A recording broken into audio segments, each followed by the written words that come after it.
Okay, gang, welcome to Market Wrap. Let's kick it off with the 10-year yield. This is a monthly chart, and I want to point out how, for the most part, the stock market, which is overlaid here, the S&P 500 in black, and yields generally trade in tandem. Rising yields generally correlate with the stock market and vice versa. It's because times are good. And when times are good, the Federal Reserve needs to hike rates. And you can see when rates go down, the stock market goes down, and vice versa. The historical correlation is undeniable. However, when you get here to September of 2011, the correlation broke. And you had the stock market rip-roaring higher and the 10-year yield just absolutely tanking in terms of trend. Every once in a while you had them trading in tandem, like right here. But for the most part, it's an inverse correlation where historically it wasn't that way. So this is not a good sign. When you have the stock market so obscenely extended beyond where the 10-year yield is heading, this is not a good setup for good things. This is not going to end pretty. I don't mean to be dire. I don't mean to be dramatic. I'm just being factual. This is not going to end pretty. So let's drill down. Let's take a look at a closer view. Let's take a look at a weekly view. We had some correlation through 2012 and into 13, 14. It just really fell apart. And at some point in time, these two, yields and the stock market, are going to have to revert to the mean. Yields are going to have to head higher, the stock market lower. One may go further than the other. I'm not sure which yet. But given the fact that earnings are so weak and global growth so bad, my guess is yields go lower, the stock market goes lower, because the Federal Reserve, despite what the talking heads were so confused about on TV today, I just found it shocking that they were so confused by their statement. I heard it in no uncertain terms. Janet Yellen played up such a great job that they've done with the economy. Of course they have to say that. Growth is good, jobs are good, everything's great. I'm with the government, and I'm here to help you. Famous last words. And then she went on to say, or they went on to say, the committee members, that the global environment is not healthy, and I'm paraphrasing here, and that they will need to be accommodative for some time to come. In essence, forever. We will see no interest rate in 2015. I will bet you a nickel. And what happened after she spoke? Daily chart, 10-year yield. Yields just crashed.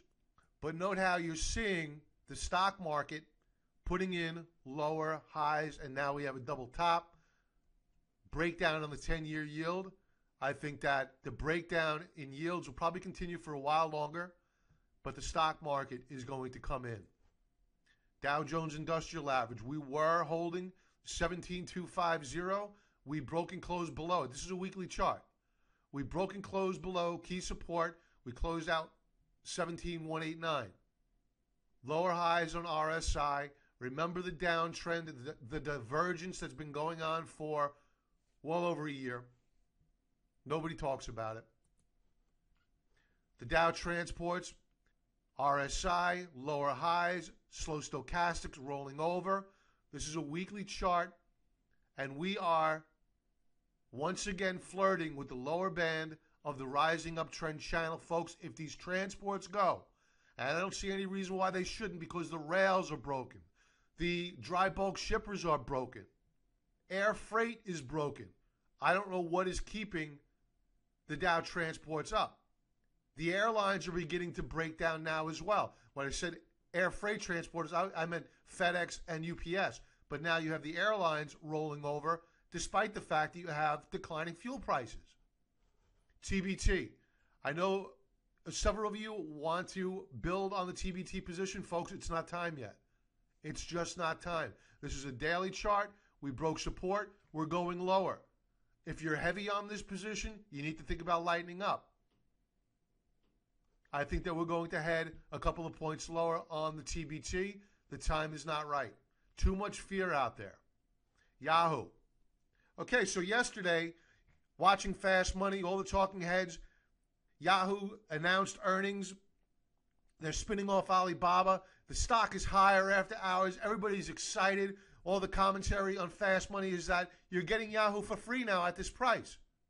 If you had done that, look at the haircut that you would have gotten today. Down 3.19%. I guess they owe us money now to buy the stock. This is a bearish engulfing, stiff resistance at the 50-day moving average.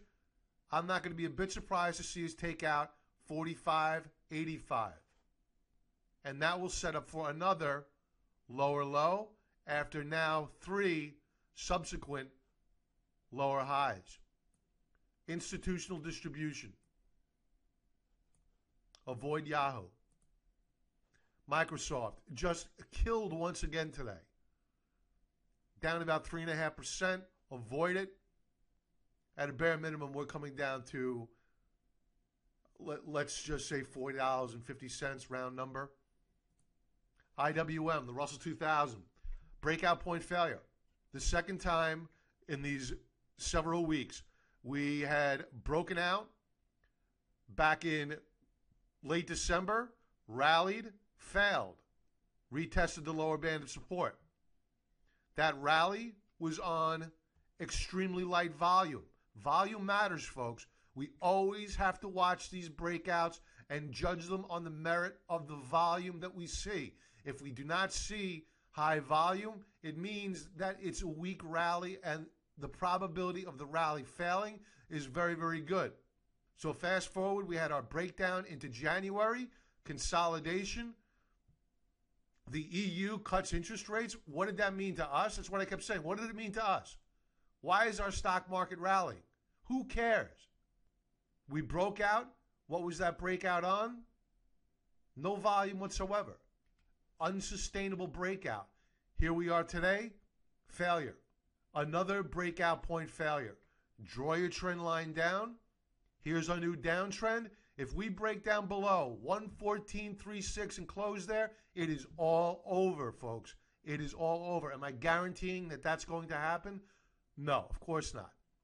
But the probability of us testing this lower band is very, very high. And I think this time around, the probability of us failing to hold the support level is extremely high. Volume, honestly, not that bad today.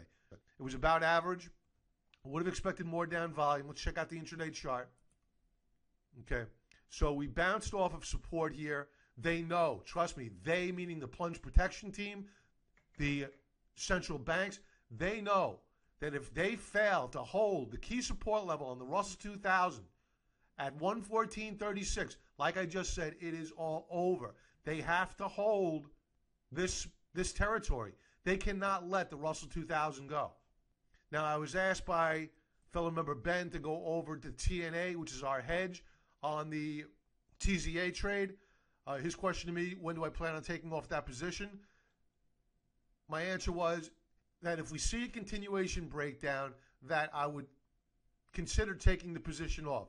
But keep in mind, we had roughly a third of the position hedged, the TZA position hedged.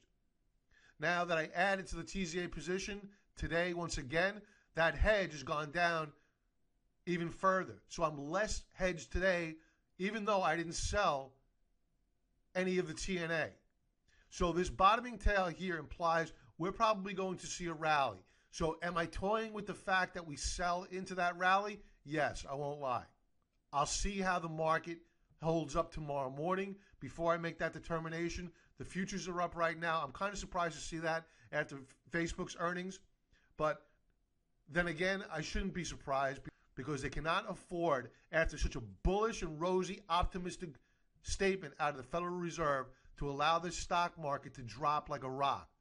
I personally think that it is. The VIX, the fear index, as if the bond market didn't speak volumes about fear today.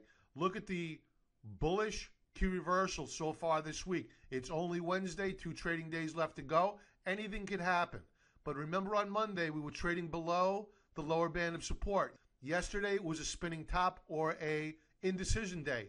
Today, clearly a bullish reversal day. Our TVIX trade, our TZA trade, did quite well. U.S. dollar, I'm not convinced that this rally today in the U.S. dollar is warranted. Perhaps we'll see another move higher on the U.S. dollar. I truly question whether or not we're going to take out these highs. I think that we're going to fail because there is no way on God's green earth. If durable goods failed to stay positive 1 month after they ended QE, and now we're running 2 sequential months of negative numbers on durable goods, not to mention the other economic data that's out there, the Baltic Dry Sea Index getting ready to smash through multi-year levels, there's no way that they're going to raise interest rates. The only way they would do it is if they lose credibility. If the market perceives them as losing credibility. For instance, they came out today, they said the U.S. economy is strong, it's doing great, yada, yada, yada, and all of a sudden we're down 2,000 points in the Dow Jones. Then they may think about raising interest rates. That is to keep their credibility. That is the only circumstance I could see them doing that. But it would be self-serving and it may not work. We'll see. Best Buy. 30-minute chart of Best Buy rolled over. Very, very weak into the close. Check out the daily chart. We are short of Best Buy. We're going to add to our short position of Best Buy tomorrow. This is a bearish key reversal, one of my favorite patterns. And I think that Best Buy is going to head lower fast. Maybe not so fast because there wasn't much volume today. All right, so we got to watch the volume. We're not going to jump in with both feet. Let me retract that statement. We're not going to jump in with both feet. We want to see how volume rolls out tomorrow morning.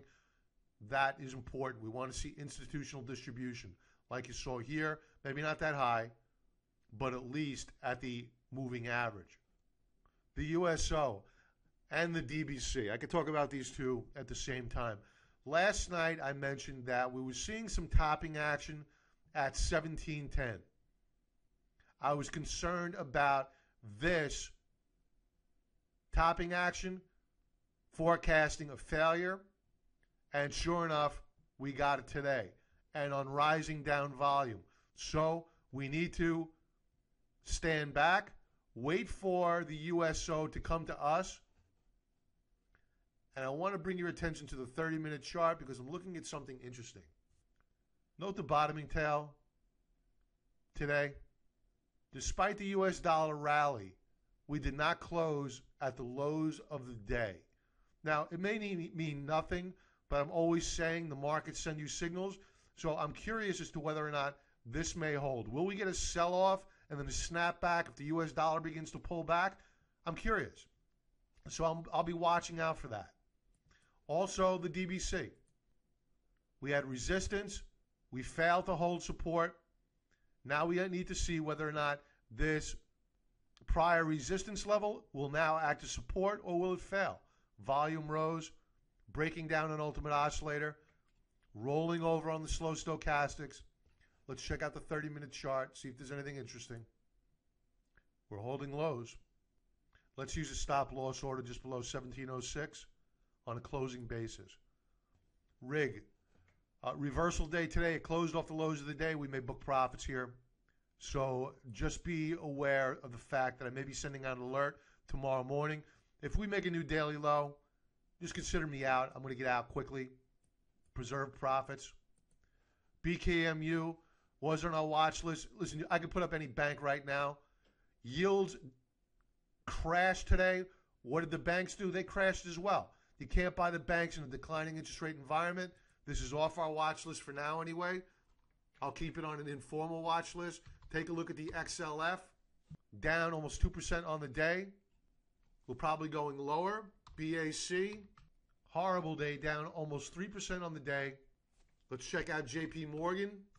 Down 2.5%. Horrible day. Let's check out the volume. Institutional distribution. Let's check out Darth Vader themselves, Goldman Sachs. Whoa, holy cow. They were only down 1.95%. However, they broke down below the 200-day moving average. Real serious technical breakdown here. It's got to hold 172.82 or it's going a lot lower. Probably down to 166.97. Volume, you're seeing institutions dump here. Avoid the banks, folks. Tilly's If you're still short of Tilly's, you can stay short of Tilly's. I may join in on this one tomorrow. Volume still light. That's the only reason why I didn't get involved with it today. Good reversal day. You get a break below 13,642. You can look to add to your position. Use a stop loss just above today's highs, though. You have a clear and defined stop point. Netflix, an inside day today. Whenever you have a trading day inside the prior day's highs and lows, that's called an inside day. Will we see a continuation breakdown tomorrow? To answer that question, let's check out the intraday chart. Let's start off with the 2-hour chart. Remember, this is from last night. The topping tail, this is how we closed. Now, take a look after the close on Wednesday. We were at RSI above 92. It was unsustainable. This is one of the main reasons why I kept adding to our short position. So we pulled back this morning, rallied back, and then I added more into this strength in anticipation of a failure. And we got it. And once we started trading below at 443.06, I started to breathe a bit easier. So would I be shocked to see lower lows? Absolutely not. I think that we could see 439 if it breaks there.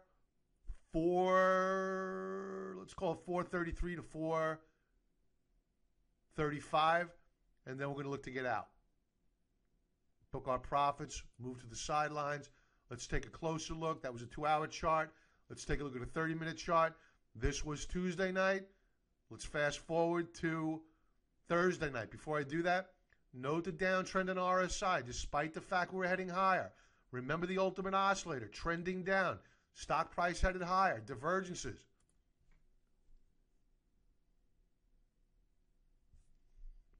Fast forward to today. We're trading below the 50-period moving average. Take a look at the ultimate oscillator. Hammered. Now, I'm not going to get all cocky here and think that we're going to go straight down, folks. I am still quite cautious on this trade. So please, if you're not currently short of this position, I think it's kind of late. Honestly, I think it's kind of late to get in. I personally think I got in too early. I freely admit that, but I think it's too late to get back in. If you're thinking about getting in and you're dead set on getting in, look for a counter trend move. Let's draw a trend line so nobody gets hurt. Okay, so here we are. We're at a support level now, right? This acted as support back here. It's now acting as support. We closed there. We own it now. Now, if we rally, I think that we're going to rally up to 450. I am not opposed to adding more at that level. So that's where I would add to this short position, not where we close today.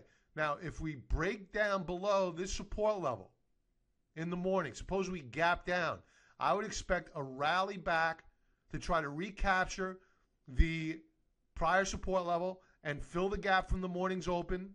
If it looks like it's poised to fail to do so, then I would look to add to my position or open a position. Not until one of these two events occurs. It's too late. The risk to reward is simply not in your favor. TZA, a really good day today. We added to our position. Don't be a bit surprised to see a pullback tomorrow.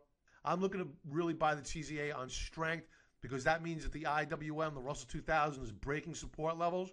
Today's breakout point failure on the Russell 2000, I have been chomping at the bit for that move.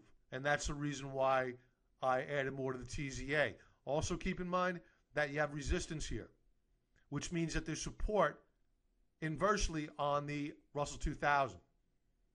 So while today was a very bearish day, I want to pull back on the reins a little bit. I think it was a horribly, horribly bearish day. I just want to be cautious. I'm taking a breath now, pulling back on the reins, and want to go to sleep tonight with an open mind that anything could happen. CVIX, a very bullish move today. I would expect higher highs, especially if the VIX closes. The TVIX for new members puts you twice long of the volatility index. Again, here's that weekly chart of the volatility index. Very, very bullish move so far this week. Again, weekly chart 2 days left in the trading week. Let's check out a daily chart. All right, so draw your trend line down. We'll probably run up to that level and hit it. Will we break out above it? Jury's still out. But I'll tell you one thing. 50-day moving average is now acting as a rising ceiling. Very, very bullish for the volatility index. That means it's very, very bearish for the markets. And that's it, folks. If you have any questions, shoot me an email. I'll talk to you tomorrow.